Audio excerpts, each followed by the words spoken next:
Unang panahon sa bayan ng Ibalon.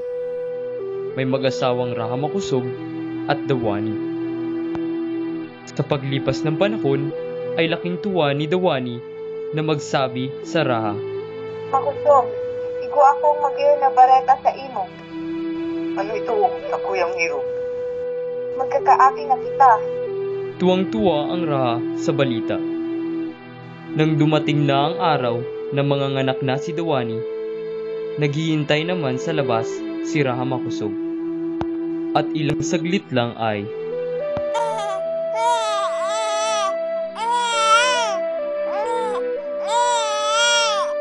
Ang aki ko, aha, ang aki ko.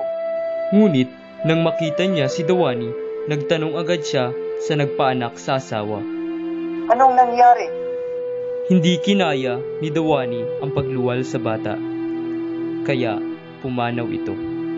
Sobrang nalungkot ang Raha at piniling mapag-isa. Dumaan ang mga araw na walang sigla ang Raha. Kaya lumapit na ang kanyang tribo para siya ay damayan. Tama ang basala, ang nagitibo sa tuya kan mga dalan sa buhay. Nawaraan man ako ni Irong, inawan man ako, isarong prinsesa. Sa paglipas ng panahon, si Magayon ay lumaking nakakabighani ang ganda. Ang kagandahang taglay ay sadyang kaakit-akit sa maraming manliligaw mula sa iba't ibang tribo. Isa na rito ang mapagmataas at panalong si Pagtuga, isang magaling na mangaso at malakas na pinuno ng iriga. Ako unsana, kandaragang Magayon, ang sakuyang alay, aking irog.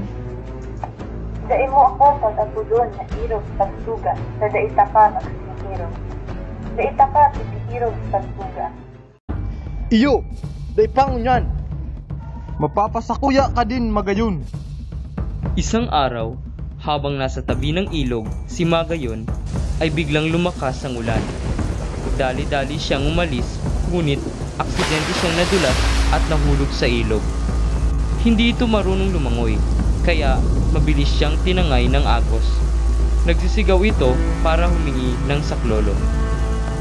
Tiyempong napadaan ang isang manlalakbay at agad tumalon sa ilog at maingat na iniligtas ang dalaga.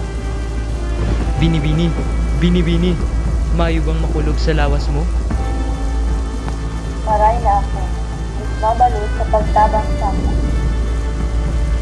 Nata binibini, sa inban sa indong lugar, para mayatod na kita. Tibaad magkasakit ka pa. Hinatid ng manlalakbay ang dalaga sa tribo nito. Anong nangyari sa kuyang aki? Nahulog po siya sa sarong salog, hara nilang digdig. Diyos mabalot sa pagkita sa kuyang aki. Nandaro pag-ukan sa galit. Bayaan mo po ako magpamidpid sa indo, mahal na Raha. Ako si Panganoron, aki ni Raha Karilayan, kan Katagalugan. Katagalugan? Napakarayong tribo na. Ang tuyo nata ka nagbalikid. Hinahanap ko po ang napapabaretang pinakamagayon na daraga sa bilog na Ronya kan kinabaan. Pero, kan mahiling kuan sa imong aki, naisip ko na, day na ako magpaparahanap pa sing iba. Sa aki mo pa lang, nabihag nan sa kuyang puso. Sigurado naman po, maako manindo ang malinig na ako na intensyon. Maray ka ng tao, Panganoon, pero nasa langit ko ang Diyos. Nasabutan ko po, Raha, at bayaan po nindo, pagpapagalan ko po ang sakuyang nagugustuhan. Ano po pala ng pangaran, kan prinsesa? Magayon. Siya an... Oo, ang isipin ng mabuti ng tribo. Daragang Magayon. Tumira siya malapit sa tribo ni Daragang Magayon. Araw-araw na itong bumibisita sa dalaga at pinapasyal sa magagandang tanawin sa lugar. Arog kan, magayon na tanawon. Magayon kang paghilingon, prinsesa ng gayon. Sa lugar na tinitirhan ni Panganoron ay may nakatirang binata na si Kisig at naging kaibigan ni Panganuron. Kitik talaga ako sa imo Panganuron. Meron na lang igibo mo para kay daragang magayon. Araw talaga kaya pagmahal mo ang sarang tao. Gabos, igibon. Tinulungan din niya si Panganuron sa lahat ng ginagawa nito para sa dalaga. Talagang malaki ang pagpapasalamat niya kay Kisig, kaya bilang pagpapasalamat ay tinuruan niya ito ng pagsulat at pagbasa ng baybayin dahil nalaman na lang niya na hindi pa ito marunong ng baybayin. Habang kasama ni Magayon si Hiyas, isang kaibigan, masaya silang nagkukwentuhan.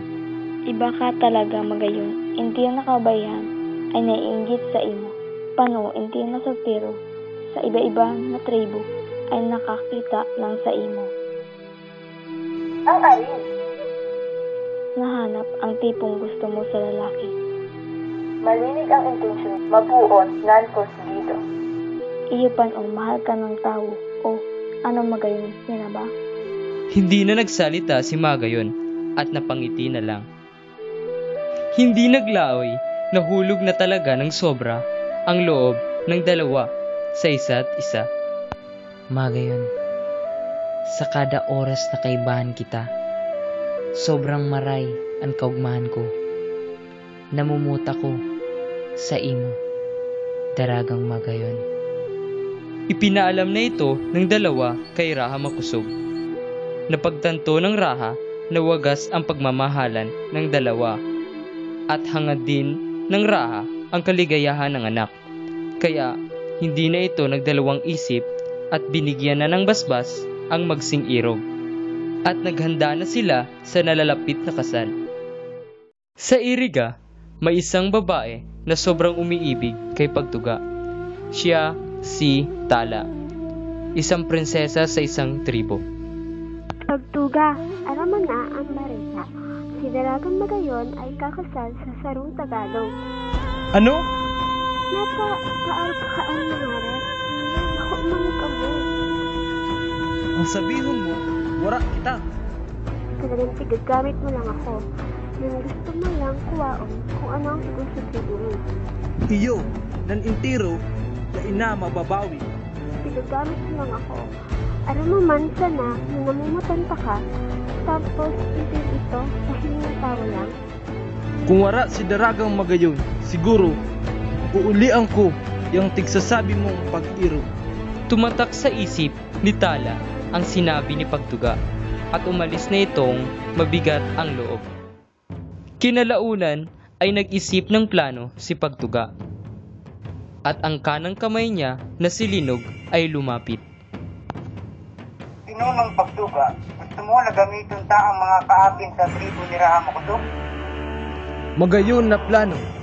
Tama, sabihan ang satuyang mga kaapin na darahon sa kuya ang kanilang Raha, si Raha Makusog. Isang araw, papunta sana si Raha Makusog sa bundok upang mangaso. Ngunit, hinarang siya ng alagad ni Pagtuga. Anong ibig sabihin? Siya na sa among Raha. Sa ika lamang ang samuyang pinuno. Daraha ang Raha. At hindi lang ako para pagtakupan ang mga nangyari. Nang makarating na si Agad sa tribo, nagsisigaw ito. Tabang! Tabang! Ang sa atong Raha! Ang sa atong Raha! Dinukot ng mga taga-ibang tribo. Sigurado ka? Oo, prinsesa. Buwaon ka. Di ka na magkunwari agad. Paano namatay na nahiling ni Kisig na igwang nagtraidor sa tribong ini nan kamo ito? Si Pagtuga. Nagulat ang dalaga nang malamang si Pagtuga ang kumuha sa Raha. Laking gulat ni Raha Makusog nang dalhin siya sa tribo Iriga kung saan pinuno si Pagtuga. Simple lang naman ang gusto ko. Ang akit mo. Para sa kuya ang desisyon. Sa kuyang akit. Nunong Pagtuga, nagakop sabi si Agad. Paano nangyari? Nahiling sindakan sa sulterong si Kisig nan ito naugos na amigo ni Panganuron. Darahon sa kuya ang sulterong tigsasabi para pasakitan. Sa balay ni Kisig, Biglang may mga dumating para dakpin siya. Naglaban siya, ngunit isang malakas lang na pukpok sa kanyang uluhan at siya ay nawala na ng malay. Nabalitaan ito ni Hiyas at pinaalam na agad sa kaibigan si Daragang Magayon. Magayon, ang kaibigan ni Panganuron na si Kisig ay nadakatakot kung ano ang gibuon sa iya o siya ang nagtukdo sa mga traidor. Nagising si Kisig sa harap ni Pagtuga. Anhabuon ko ang nakaulang sa aagihan ko. Agad itinaas ni Pagtuga ang kamay na may hawak na matalim na armas at ibinagsak sa kamay ni Kisig. Umalis si Daragang Magayon nang hindi namamalayan ng tribo at pumunta sa tribo ni Pagtuga. Pagtuga, iluwas mo ang takuyang ama. Prinsesa Magayon, garo da ina ako mapapagal magduman sa Indo. Oo, nasa kuya ang ama mo. Mapakasal ka sa kuya. Nang papatakason ko na ang sa imong pinakaiirog na ama. Na ako na makitarong dibdib sa iyong Pagtuga. Patakasan mo sana ang sa kuyang ama. Dahilan sa biglang pangyayari, iniwan ni Panganuron ang paghahanda sa kasal. Nagmamadali itong tumungo sa rawis, dala ang kanyang mandirigma. Pinuno Pagtuga, padigdita digdi ang grupo ni Panganuron. Handa ang tribo sa sarong labanan. Naglaban ang dalawang grupo at nagharap si Panganuron at Pagtuga.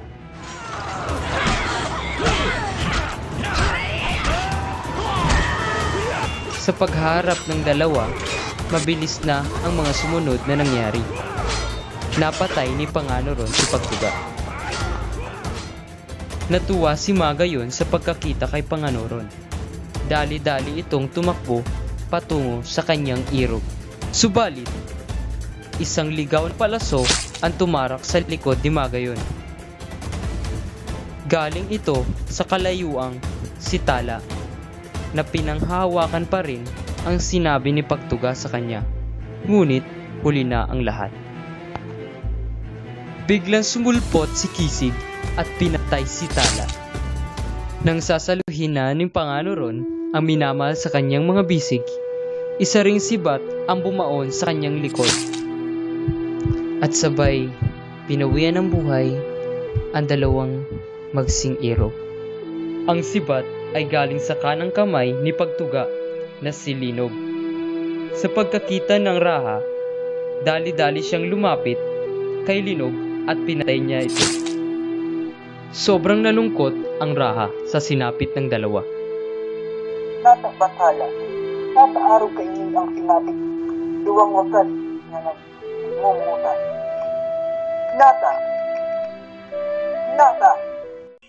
Naghukay si Raha makusog upang doon na ilibing ang dalawa. Sa paglipas ng mga araw, nakita ng mga tao ang puntod ng dalawa ay tumataas. Nang ito ay mabuo, isang walang kasing gandang bundok na hugis at sulok ang nakita ng lahat. Pagpapahiling lang ini na ang pagkamot kanduwang magbihirog ay wagas. Ngan totoo, na si Bantalaman na isilingin tong tanawi ay ang gayon kan takuyang Magayon. Na nanlinig kan puso ni Panganuron, kaya apulong taining mayon. Tinawag na ito ng lahat na mayon. Ngunit, isang katribo ang nagtanong sa Raha. At kung gano'n ang sinapit ng dalawa, ano naman ang nangyari kay Linog at Pagtuga? Biglang yumanig ang lupa at ang lahat ay natakot.